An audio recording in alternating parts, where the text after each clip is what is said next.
नमस्कार मैत्रिणींनो, तर आज आपण बनवणार आहोत अंगारकी चतुर्थी स्पेशल असे मोदक बनवणार आहोत। अगदी चविष्ट आणि कळीदार असे मोदक आपण आज बनवणार आहोत। तेही सारणामध्ये सिक्रेट असा पदार्थ टाकून इथे आज आपण मोदक इथे बनवणार आहोत। अगदी कळ्यासुद्धा अगदी परफेक्ट अशा येणार आहेत। आपल्या कळ्या ज्या बनवणार आहोत मोदकाला ते सुद्धा परफेक्ट अशा आपण इथे आज बनवणार आहोत। तर तुम्ही अशा पद्धतीने मोदक जे आहेत ते एकदा नक्की बनवून पहा। खूपच छान असे हे मोदक तुम्ही घरीसुद्धा अगदी सोप्या पद्धतीने बनवू शकता। तर तांदळाची पिठी जी आहे ती सुद्धा मी घरीच बनवलेली आहे। तर तुम्ही सुद्धा अशा पद्धतीने तांदळाची पिठी जी आहे ती बनवू शकता। तर इथे मोदक जे आहेत ते इथे आपण आता आज संपूर्ण कृती जी आहे ती मोदकाची इथे आज आपण पाहणार आहोत। तर तुम्हाला सुद्धा अशा पद्धतीचे मोदक जर का बनवायचे असतील तर अगदी सोप्या पद्धतीने बनवू शकता। तर इथे तुम्ही पाहू शकता मोदकाच्या कळ्यासुद्धा अगदी परफेक्ट अशा आलेल्या आहेत। तर तुम्ही सुद्धा अशा पद्धतीचे मोदक जे आहेत ते एकदा नक्की बनवून पहा। तर मोदक बनवणं सर्वांनाच फारसं जमत नाही। मोदक जरी जमत असलं तरी पण कळ्या सर्वांनाच अशा व्यवस्थित अशा जमत नाही। तर आज आपण परफेक्ट अशा कळ्या कशा बनवायच्या त्या आज आपण इथे पाहणार आहोत। चला तर आज आपण मोदक बनवायला सुरुवात करूया। तर त्यासाठी इथे मी खोबरा किसून घेतलेला आहे। नारळ फोडून आणि खोबऱ्याचं जे किस आहे ते इथे काढून घेतलेलं आहे। तर तुम्ही इथे पाहू शकता अगदी पांढरा शुभ्र असा मी इथे खोबऱ्याचा किस काढून घेतलेला आहे। तर इथे कढईमध्ये मी आता सारण तयार करून घेणार आहे। तर कढईमध्ये मी तूप टाकून घेतलेलं आहे। त्यानंतर इथे आपण 2 वाटी खोबऱ्याचा किस घेतलेला आहे। तर इथे अर्धी ते पाऊण वाटी इथे मी फक्त गूळ घेतलेला आहे। तर तुपामध्ये गूळ जो आहे चांगला असा विरघळून घ्यायचा आहे।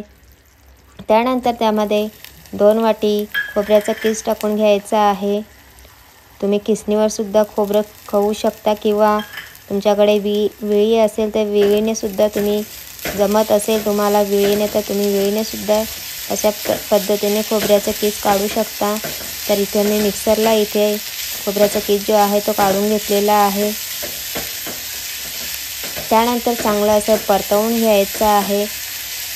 तर तुम्ही यामध्ये खवासुद्धा यामध्ये टाकू शकता, परंतु आज आपण सिक्रेट पदार्थ म्हणजे तुम्हाला पुढे पाहायला मिळेल की काय सिक्रेट पदार्थ आहे।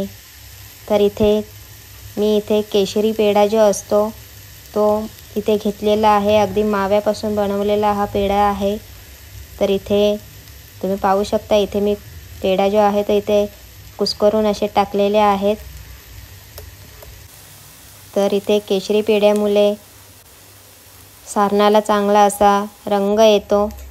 तर तुम्ही पाहू शकता पुढे कशा पद्धतीने इथे सारण इथे आपले तयार होणार आहे। अगदी सुटसुटीत असं बनणार आहे आपलं सारण।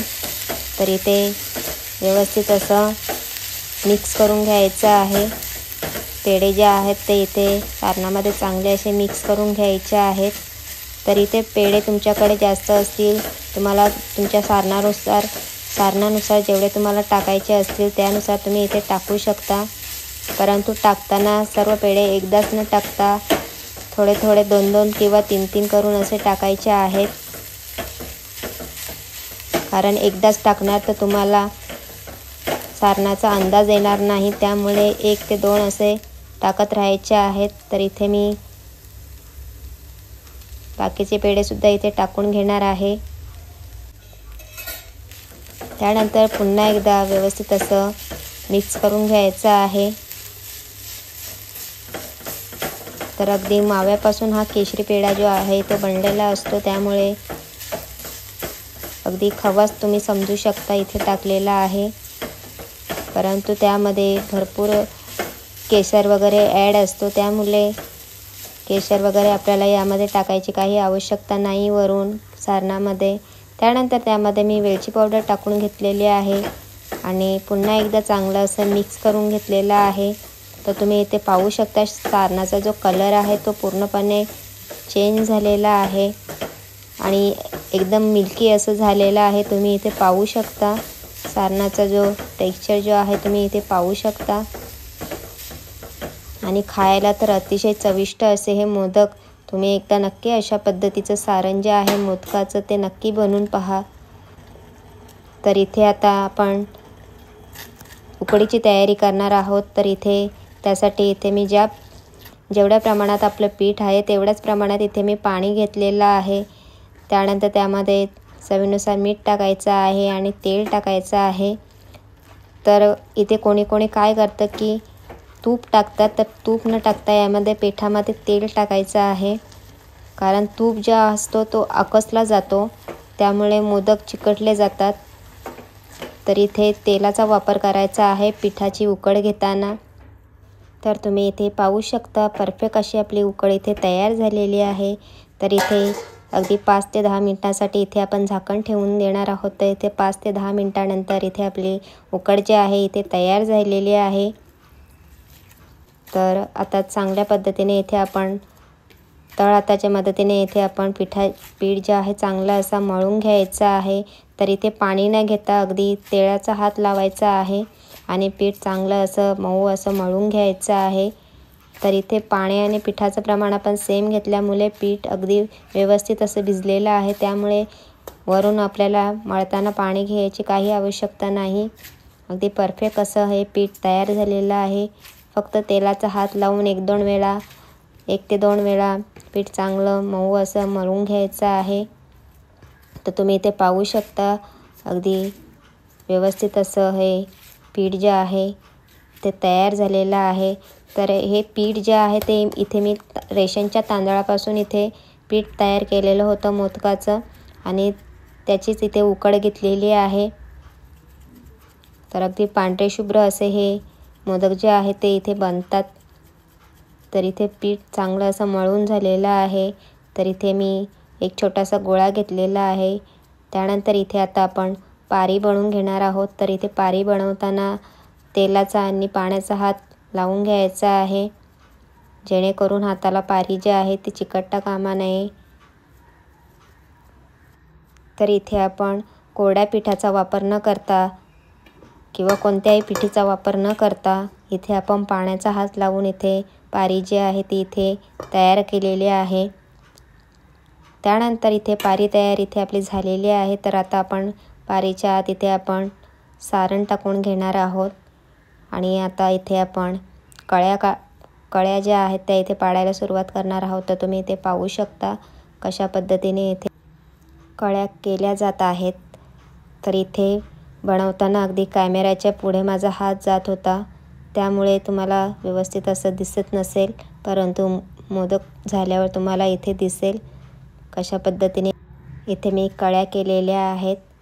तर कळ्या करताना सुद्धा इथे पाण्याचा आणि तेलाचा हात लावून घ्यायचा आहे.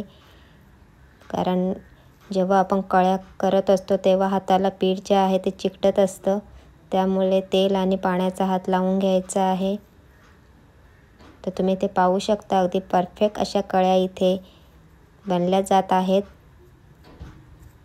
तर तुम्ही जर का अशा पद्धतीने एकदा जर का कळ्या पाडायला शिकलात तर तुम्हाला मोदक बनवायला जास्त वेळ लागणार नाही. अगदी झटपट असे मोदक तुम्हाला बनवता येतील अशा पद्धतीने जर का बनवाल तर. तर इथे मी सर्व कळ्या व्यवस्थित अशा करून घेतलेल्या आहेत. त्यानंतर इथे कळ्यांना आता आपण मोदकाचा आकार देऊन घेणार आहोत त्या पारीला. तर तुम्ही पाहू शकता अगदी सर्व बाजूंनी कळ्या ज्या आहेत त्या अशा एकजवळ करून घ्यायच्या आहेत. तर जेव्हा आपण एकजवळ करत असतो तेव्हा पाऱ्या ज्या असतात त्या अगदी एकमेकांना चिकटल्या जातात. तर त्यांना एकमेकांपासून सोडून घ्यायचं आहे आणि चांगला असा मोदकाचा आकार द्यायचा आहे. तर तुम्ही इथे पाहू शकता अगदी परफेक्ट असा आपला मोदक जो आहे इथे तयार झालेला आहे. अगदी साध्या सोप्या पद्धतीने तुम्ही पाहू शकता अगदी कोणीही बनवू शकेल असा हा मोदक इथे तयार झालेला आहे. तर तुम्ही सुद्धा अशा पद्धतीचा मोदक नक्कीच बनवून पहा. तर आता इथे बाकीचे जे उरलेले मोदक आहेत तर ते सुद्धा इथे आपण बनवून घेणार आहोत। तर त्यासाठी इथे पुन्हा एकदा आपण तेवढ्याच आकाराचा पेढा घेतलेला आहे आणि पुन्हा एकदा व्यवस्थित अशी पारी करून घेणार आहोत।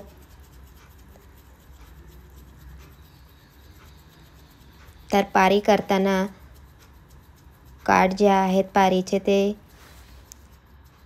पातळ ठेवायचे आहेत। मधला जो भाग असतो पारीचा तो जाड राहिला तरी काही हरकत नाही, परंतु काठ जे आहेत ते पातळच झाले पाहिजेत। अशा पद्धतीने पारी बनवून घ्यायची आहे। कारण कसं असतं की जेव्हा आपण पारी बनवतो तेव्हा कडा जर का पारीच्या पातळ न राहता जाड राहिल्या तर जेव्हा आपण कळ्या बनवून झाल्यावर जेव्हा आपण एकत्र करतो त्या कळ्यांना तेव्हा खूप जास्त पीठ टोकाला येऊन राहतं। त्यामुळे जाड न ठेवता काठ जे आहेत ते पातळ करायचे आहेत। तर इथे दुसरे मोदकसुद्धा आपण आता बनवून घेणार आहोत। तर इथे या मोदकाच्या पारीमध्ये सुद्धा आपण सारण टाकून घेतलेलं आहे आणि दुसरं मोदकसुद्धा इथे आपण आता तयार करून घेणार आहोत। तर तुम्ही इथे पाहू शकता सारण जे आहे ते अगदी सुटसुटीत असं बनलेलं आहे। जर का तुम्ही मावा वगैरे टाकणार, यामध्ये खोवा टाकणार तर सारण जे आहे ते अगदी सुटसुटीतच बनणार। जर का तुम्ही फक्त गुळाचंच सारण बनवणार तर ते अगदी ज्युसी असं बनलं जातं। तर काय होतं की कधी शिजवताना जे आहे जेव्हा आपण मोदक उकडायला ठेवतो तेव्हा मोदकातून पाणी बाहेर निघतं। तर जेव्हा सारण बनवतो तेव्हा पाणी जे आहे ते पूर्णपणे सुकवून घ्यायचं आहे। तर इथे तुम्ही पाहू शकता इथे मोदकाच्या ज्या कळ्या आहेत त्या इथे चांगल्या अशा बनवून झालेल्या आहेत। तर पुन्हा एकदा आपण इथे दुसरा मोदकसुद्धा इथे आता बंद करून घेणार आहोत। सर्व बाजूने कळ्या ज्या आहेत त्या व्यवस्थितपणे एकमेकांपासून सोडून घ्यायच्या आहेत आणि चांगल्या प्रकारे अशा बंद करून घ्यायच्या आहेत। तर इथे आपला दुसरा मोदकसुद्धा इथे बनवून तयार झालेला आहे। तर तुम्हाला मोदक बनवण्याची ही कृती कशी वाटली ते एकदा नक्की कमेंटमध्ये सांगा। तर इथे तुम्ही पाहू शकता दुसरा मोदकसुद्धा अगदी कळीदार मोदक इथे तयार झालेला आहे। तर अशा प्रकारे आपले मोदक इथे बनवून झालेले आहेत। तर आता इथे आपण मोदक जे आहेत वाफवून घेणार आहोत। तर मोदक इथे 10 मिनिटानंतर तुम्ही इथे पाहू शकता अगदी परफेक्ट असे वाफवून झालेले आहेत। तर तुम्हीसुद्धा असे मोदक एकदा नक्की बनवून पहा। Bye bye.